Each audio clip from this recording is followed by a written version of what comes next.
ओम शांति। अव्यक्त मुरलियों के रिवीजन में आज हम रिवीजन करेंगे 8 मई 1969 के बाप दादा के महावाक्यों को। आज की मुरली का सार है मनसा वाचा कर्मणा को ठीक करने की युक्ति। आज बाप खास एक विशेष कार्य के लिए आए हैं।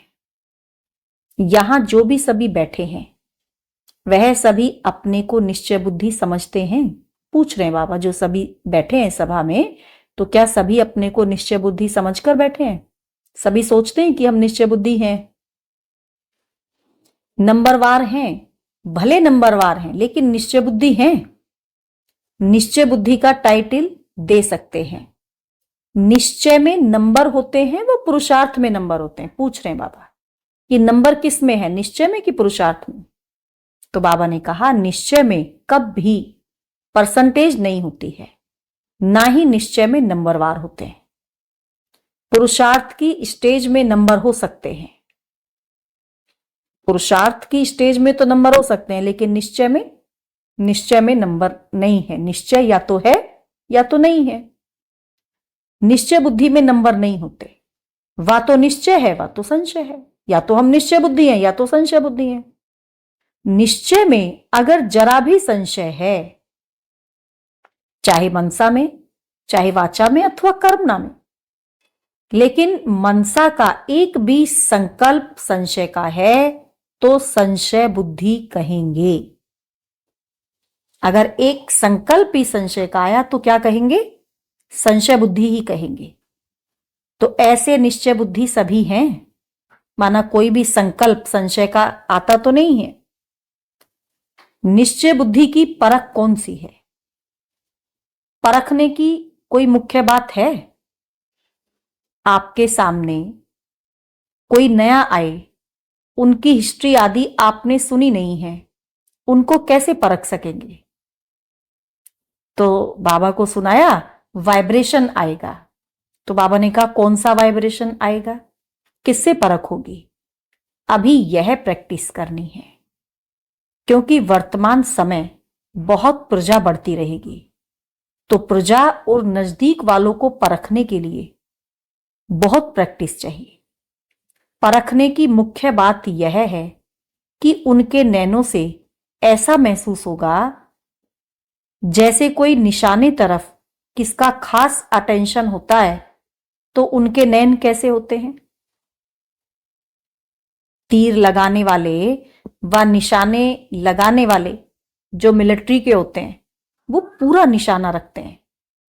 उनके नैन, उनकी वृत्ति उस समय एक ही तरफ होगी, पूरी एकाग्रता के साथ निशाना लगाते हैं। तो जो ऐसा निश्चय बुद्धि पक्का होगा, जिसकी ऐसी पक्की बुद्धि होगी निश्चय में, तो उनके चेहरे से ऐसे महसूस होगा जैसे कि कोई निशानबाज है। आप लोगों को मुख्य शिक्षा मिलती है, एक निशान को देखो, अर्थात बिंदी को देखो। तो बिंदी को देखना भी निशान को देखना है। तो निश्चय बुद्धि की निशानी क्या होगी? पूरा निशाना होगा। निश्चय बुद्धि माना निशाना एक्यूरेट। निशान जरा भी हिल जाता है तो फिर हार हो जाती है। निश्चय बुद्धि के नैनों से ऐसा महसूस होगा जैसे देखते हुए भी कुछ और देखते हैं, उनके बोल भी वही निकलेंगे। यह है निश्चय बुद्धि की निशानी। निशानबाज की स्थिति नशे वाली होती है, तो निश्चय बुद्धि की परख है निशाना, और उनकी स्थिति कैसी होगी? नशे वाली होगी। तो बाबा ने कहा यह प्रैक्टिस अभी करो और फिर जज करो हमारी परख ठीक है व नहीं है। फिर प्रैक्टिस करते करते परख यथार्थ हो जाएगी। धीरे धीरे जब प्रैक्टिस करते रहेंगे तो परख करनी आ जाएगी। दृष्टि में सृष्टि कहा जाता है ना, तो आप उनकी दृष्टि से पूरी सृष्टि को जान सकते हो। मनसा वाचा कर्मणा, तीनों को ठीक करने के लिए सिर्फ 3 अक्षर याद रखो। हम अपनी मनसा वाचा और कर्मणा, कर्मणा माना मन, संकल्प, मन माना संकल्प, वाचा वचन, कर्मणा कर्म, तीनों को ठीक करना है। तो 3 अक्षर बाबा कहते याद रखो। वह 3 अक्षर कौन से हैं? यह 3 अक्षर रोज मुरली में भी आते हैं। मनसा के लिए है निराकारी। मनसा ठीक करनी है तो उसके लिए क्या अक्षर है? निराकारी अक्षर है। और वाचा ठीक करना है तो उसके लिए क्या है? निरअहंकारी। वाचा ठीक करने के लिए हमें निरअहंकारी बनना है। मनसा ठीक करने के लिए निराकारी, वाचा ठीक करने के लिए निरअहंकारी, और कर्मणा के लिए निर्विकारी। कर्मणा अपना ठीक करना है तो उसके लिए निर्विकारी। तो ये 3 अक्षर याद रखने हैं। कौन से? निराकारी, निरअहंकारी और निर्विकारी। देवताओं का सबूत वाचा और कर्मणा का यही है ना।